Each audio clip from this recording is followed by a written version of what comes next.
Yes, so without further ado, I'd like to pass the floor to our Rector, our new Rector for Research and Innovation, Professor Simon Fabry, who will be opening this event.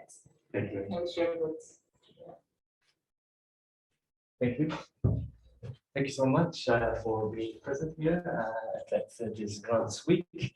Let me introduce myself. I'm the Pro-Rector for Research and Knowledge Transfer at the University of Malta. My name is Simon Fabry.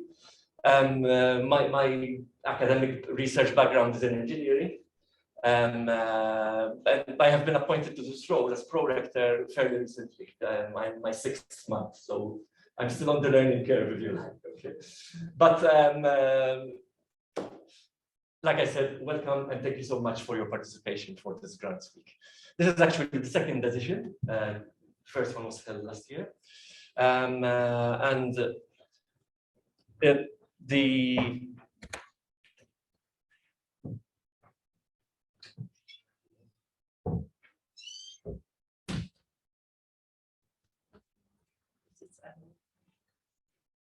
Okay.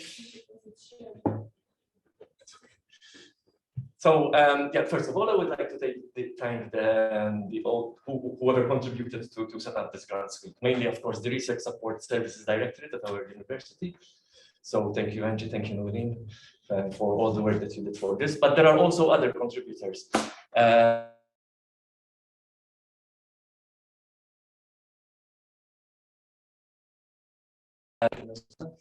Also from the Malta Council for Science and Technology, thank you for your participation.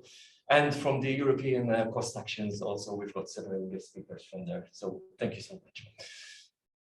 Let me see if it will work now.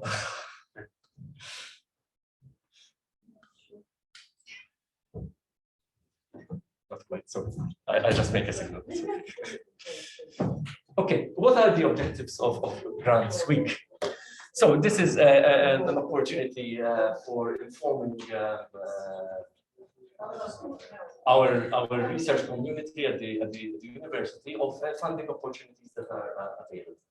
So basically for research, and basically it's open, of course, to all researchers, academic research support officers, and so on, research students, etc.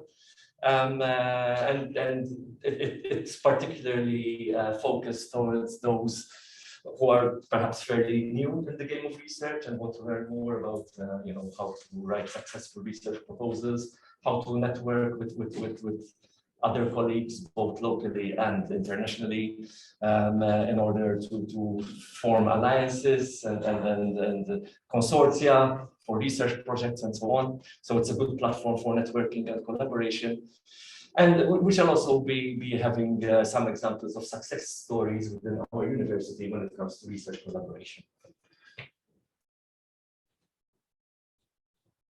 So let me first start by giving a brief overview on research at the University of Malta. So basically, the main objective, high-level strategic objective of the university is to, of course, proceed with research of good standard, good level, which has got significance, however, not just sort of only theoretical frontier research, but research that could be applied.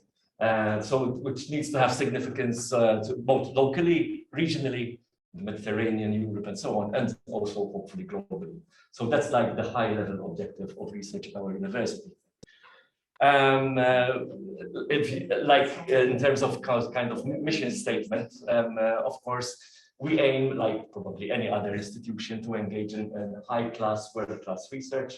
So, and of course, especially in my role as Pro-Rector, I need to ensure that our infrastructure, our policies, and the funding that we have available for research would be amenable to actually engage people, persons working in that class of standards, those standards that have world-class research. So basically, the idea is to attract high-level researchers, academics, research support officers, research students, and so on, so that together and in collaboration, of course, with other institutions overseas, we sort of make the wheel of research spin and deliver good results which are of use ultimately to society, benefits to the economy, to industry, etc., etc. When it comes to administrative support structures for research at our university, it's organized more or less as you can see in this diagram over here. So there's, of course, the Rector's office, in particular, my office as Pro-Rector for Research and Knowledge Transfer, which, of course, the idea is for this office to set the policies and the strategies and so on. But of course, Pro-Rectorate for Research is nothing without support of other administrative structures, of course, and academic. But we will go to the academic in the next slide. This is just administrative. So definitely, as you can see from on the left-hand side, there's the Research Support Services Directorate, which is directorate who is organizing this Grants Week. And this got two main roles as a directorate. There's the part which has got to deal with research grants, so support for research grants. So basically, identification of funding sources, collaboration with funding agencies like Malta Council for Science and Technology, and so on. And it offers also support for writing research proposals. You know, helping especially perhaps new researchers, new academics, how to write proposals that have got a better chance of succeeding and so on. There's also another aspect within this directorate, which deals more with the laboratory infrastructure that we have available at the university. Although our university is a wide university in the sense that it's not catering only for sciences and engineering and technology, but there are also humanities, laws, etc. But of course, a big bulk of our research endeavors deals with sciences, technology, health sciences, etc. So, and with this kind of in this kind of area, of course, laboratories are crucial. So there's a kind of subsection within RSSD which takes care for this. Make sure that we have a good laboratory infrastructure that has got the good standards in terms of health and safety, proper equipment, good quality equipment. People are trained to work well through SOPs, procedures on how to operate the equipment, and so on. Also, aspects that have got to do with laboratory, like waste management, etc., are handled by that subsection of RSSD. When it comes to financial issues that are related to project support and research, there's the Project Support Office. So this is actually a subsection of our finance department at the university, and it provides support on research grant financing, both pre-award and post-award. So pre-award is in the sense that when a research proposal is being compiled and written down, there's of course budgeting needs to be factored in within the proposal. So the PSO offers guidance and support on that aspect. Then once the research project is awarded, of course, then there's the actual account and finance that needs to take place. So that would be the post-award support that is provided by this office. Then we've got a third directorate, corporate research and knowledge transfer, which is more related on how the research activities of the university are kind of linked with parties that are external to the university. So, for example, commercial enterprises or government enterprises. So when it comes to research collaboration and research contributions with entities that are external to the university, that's where this office comes into play. And one of the main key issues is that the research that we're doing here doesn't simply reside within the university and within the academic community, but we need to transfer knowledge as much as possible outside to make the research useful for the community, society, and so on. So this office deals with things like commercialization. There have been some success stories in spin-out companies as well, which are originally, research starting from the university, and which have got good research, commercial potential, and actually spin-out companies have actually been started through the support of this directorate. Of course, there's the intellectual property issue, so we have to ensure that we protect our intellectual property as a university, as an entity, especially if we're going commercial. Again, that's handled by this office. And this office tries to make sure that we keep a link, like I mentioned before, that the research is not only done just within the confines of the university, but we do collaborations with external parties like industry, enterprise, commercial enterprises, government agencies, ministries, and so on. Those are the administrative support structures. Of course, then there's the academic support structures, which contribute towards research. So, of course, there's the faculties, the departments, the centers, schools, and institutes. These are the main actors, if you like. That's where the research actually takes place. That's where we have our academics, our researchers, our research support officers, our laboratories, and so on. So without this, there's nothing. But supporting that as well from an academic aspect, there's the doctoral school. This was a unit which was set up fairly recently, I think maybe 8 or 9 years ago, something like that, which caters for support and guidance of anything that's got to do with doctoral research in our university. So PhD students or professional doctorate students. So, and also their academic supervisors. Okay, so it deals more with the academic aspects in terms of support for PhD students and doctoral students at professional level, and makes sure that the standards are kept. So yeah, you know, the PhD work which comes from our university is of good level, which is competitive with what we can see at other universities abroad. Another important aspect, of course, with research, as I'm sure you all know, are the research ethics issues. And there's a committee focusing on that.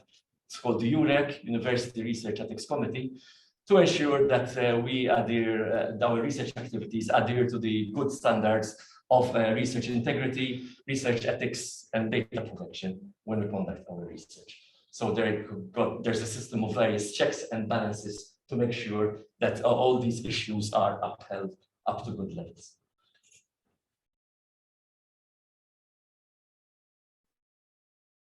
Are like the main entity on.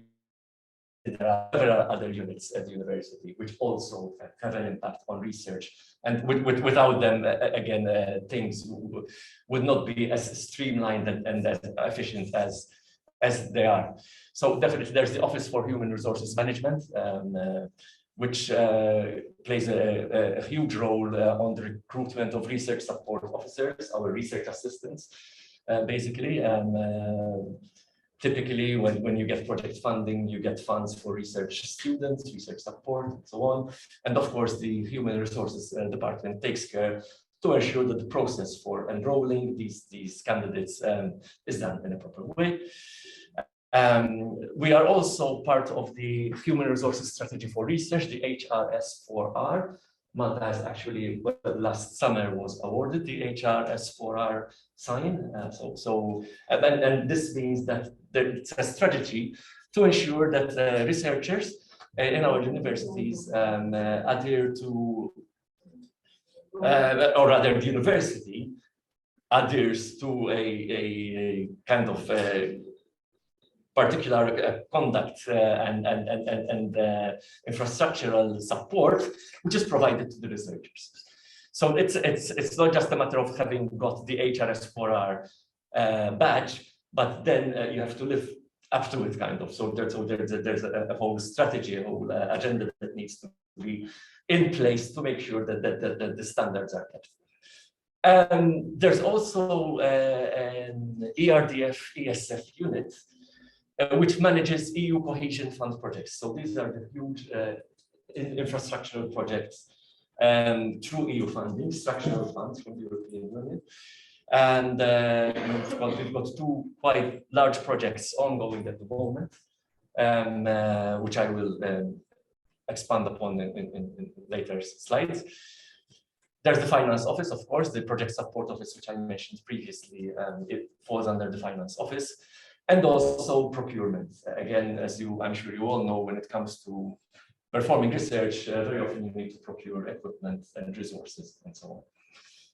Legal office also plays an important role, and also in the research aspect. For example, when it comes to having grant agreements for research projects with particular institutions, say a government ministry or a commercial enterprise. So very often there is a research agreement that needs to be signed between both parties, university and the other entity, and legal office plays a role over there. International office also plays a role, in particular through, for example, Erasmus Plus programs, which is, although one might think that Erasmus Plus contributes only to getting students here for the teaching aspect, but we often also get students from abroad doing, for example, internships inside our laboratories. So also they would be contributing to our research activities as well. There's also the Estates and Facilities Directorate, which handles the buildings. Again, a huge role when it comes to managing big projects funded by the ERDF, for example. And also to ensure that our laboratories and our infrastructure, in terms of facilities like electrical supply, energy, IT services, and so on, are up to standard. Although for IT services, we've got a particular unit dedicated to that, to make sure that our IT systems in the university are up to standard. The university library, of course, an important role for research, makes available, of course, the literature that is, and the subscription in journals and so on that is required. But not only that, our university library is also handling open access and open data initiatives, which again, in today's research world, especially in European research, is an important aspect that is being highly promoted.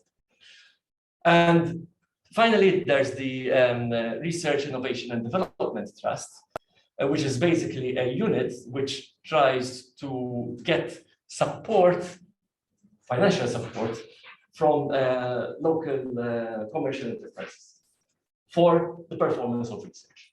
Okay, so basically it tries to entice commercial enterprises and businesses locally out there and encourage them to support research projects in our university. And that has been quite successful as well during the past couple of years. A quick look at snapshots at last academic year, so 2020-2021, in terms of research funding made available to the university.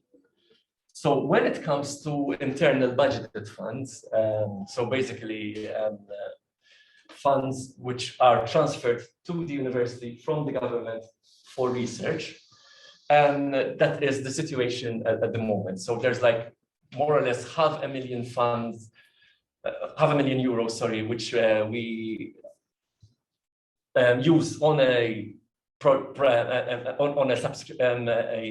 called Research Seed Fund Program, where basically typically we distribute something into the order of €2,000 to €2,500 to practically all the academics who show interest in the university. It's just a seed fund. It's just a very basic €2,000 fund to enable you to get by and perhaps give you some funding for starting something even bigger. And the even bigger scheme would then be the second one, the Research Excellence Funds, which is like 0.24 million. And through that, we fund 4 relatively larger research projects every year at €60,000 per annum. Actually, it's €60,000 over 2 years, so €30,000 per annum. Then recently, we've managed to convince government to provide additional money, which are those 1.2 million, so substantially more than the previous ones, which we are going to be using on a scheme, hopefully to be launched pretty soon, called the Cluster Funding Scheme. And the idea here is to encourage more interdisciplinarity between different entities at the university and come up with these interdisciplinary projects, which we are calling clusters, and focus on specific themes to enable even and promote even more research activities and research results in our universities. The idea is to have a number of such projects, say maybe 12 or 14 projects running at a time, each funded at a level of around 100,000 euros per year per number. So each cluster would have 100,000 euros annually available to it for example. The key thing in there is that we need to emphasize interdisciplinarity. Okay, so there has to be a mix of various research areas that make sense that they go together, of course, towards a particular thing. Okay, those are a small percentage of the funds that we have available. The bulk of the funds are what's shown here in yellow and blue from external competitive funds. So, in fact, during that year, 2020-2021, we had 114 projects from national funds, amounting to 10.7 million euros, and 46 projects from international funds, mainly European funds, Cost, Horizon, etc., amounting to 10 million euros. So that's quite a, we rely a lot, of course, on these external competitive funds for our research. In this diagram, I'm not showing these structural funds. Before I mentioned that there's the cohesion funds project, structural funds from the European University. And I said that there are two big projects undergoing at the moment, which are these two here. And these are not factored in the percentage here because they're huge in relation. They would like drown everything else. So there's this TRACE, which stands for Transdisciplinary Research and Knowledge Exchange Project. And the idea this is like a cluster as well in concept, but within the engineering area. So to try and get at least an interdisciplinary collaboration within the various engineering areas. And that's to the tune of 38 million euros. So quite a big building is being constructed at the moment, not far away from here actually. Which will house several laboratories, several offices for research, and of course the funding is not only for the building but also for the equipment that is going to be housed in these laboratories. Then there's another big project, Sustainable Living Complex, it's called, which again this is being driven mostly from the faculty for the built environment, but it also sees the contribution of several other faculties, like Faculty of Education, Earth Systems Institute, and so on. And again, it will be another big complex involving, office space for researchers, laboratories, and so on. So that's like 48 million. So these are two big projects ongoing at the moment, which will enhance definitely the research capability of our university. Yes, the main sources of funding externally are from the Malta Council for Science and Technology, which is the government entity, if you like, which handles several funding programs. You can see them listed over there. Some of them also include collaboration between the Maltese government and other countries, like the Sino-Malta collaboration between Malta and China, and the MCST TÜBİTAK between Turkey and Malta. There's recently, just last week, the Ministry for Equality, Research and Innovation launched this new scheme, postdoctoral fellowship scheme, to support also postdoctoral researchers. So before the scheme was launched, we used to get the problem that we generate people with doctorates, with PhDs, and then what happens? Kind of, what are they going to do? Either find employment in industry, perhaps, or else brain drain. They actually go abroad because the opportunities in Malta perhaps are a little bit limited. So this was meant to address this problem. We would like to retain PhD students, doctoral, not students, they're not students anymore, people with PhDs, PhD graduates, and to sort of keep on contributing. And the ministry sort of invested €500,000 for this scheme, which is going to take place in collaboration with the university and the Malta Chamber of Commerce and the industry and enterprise, to ensure that the research projects that are going to be promoted by this scheme will have a significance also on and affect the enterprise, the economy of the country, and so on. Then we also have specific collaboration agreements for very specific projects, sometimes maybe with government agencies, for example, the Energy and Water Agency, typically, they have some specific problems and research projects in mind. So those would be very specific. And of course, Horizon Europe, with all the programs in Horizon Europe that I'm sure that you are familiar with. And also the widening actions associated with Horizon Europe, costs being one of those actions as well, but not only. There's the ERA chairs, teaming projects as well. In terms of staffing, again, for snapshot for last year, 2020-2021, the situation was as shown over here. So first of all, the academics who are employed in our university, so lecturers, professors, and so on, they dedicate 1/3 of their time to research. Why 1/3? Because the other third would be towards teaching activities, and the next third would be towards administration of academic matters, so things like board of examiners, boards of the schools and the institutes, and so on. And there were 822 academics on what we call TR. TR means that you are perform teaching and research. That's what the T and the R stand for. Not all of these are full-timers, 822, but if we were to convert this to equivalent, full-time equivalent, it would be like 750 full-timers. So 750 full-time equivalent, 1/3 of the time dedicated to research, that gives a 250 full-time equivalent of research personnel within the academic staff. In addition to that, there's the research assistants, which we call research support officers. Okay. So very often these are funded from funds which we get from research projects themselves through the external funding. And last year we had 354 of those, which is a healthy increase of 46% over the previous year, so, which I think is very good.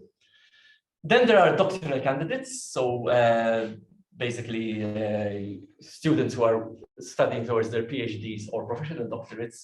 And last year we had 458 of those. And again, it's an increase of 22% over the previous period.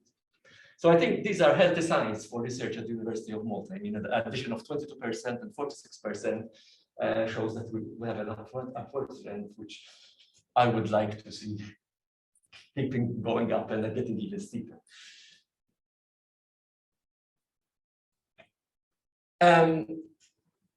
In 2019-2020, the university embarked on a strategic plan, which hit several aspects of the university for 5 years, from 2020 to 2025.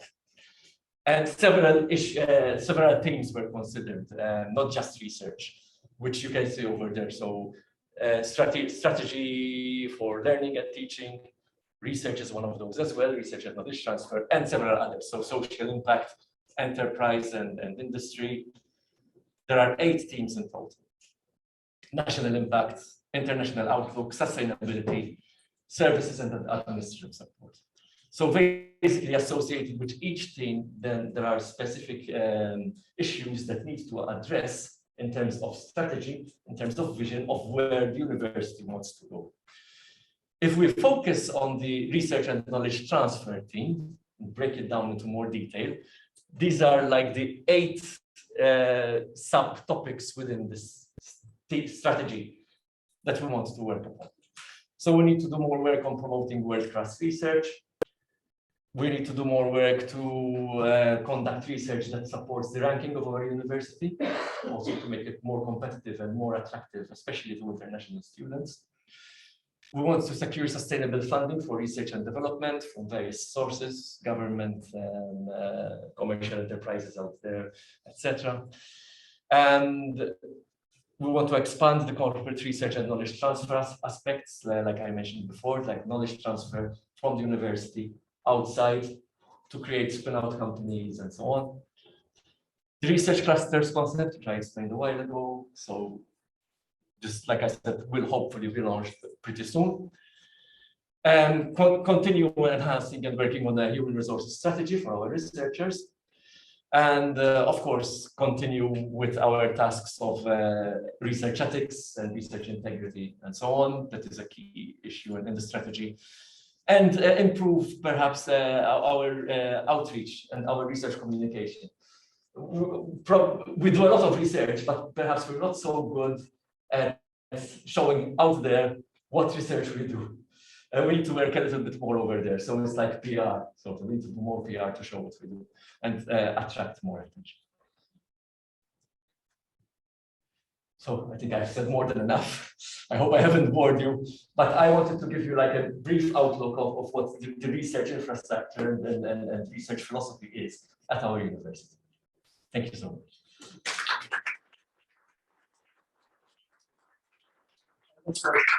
I wish you a good and interesting grants week activities, which will be fruitful and leave a good impression. Thank you so much. Thank you.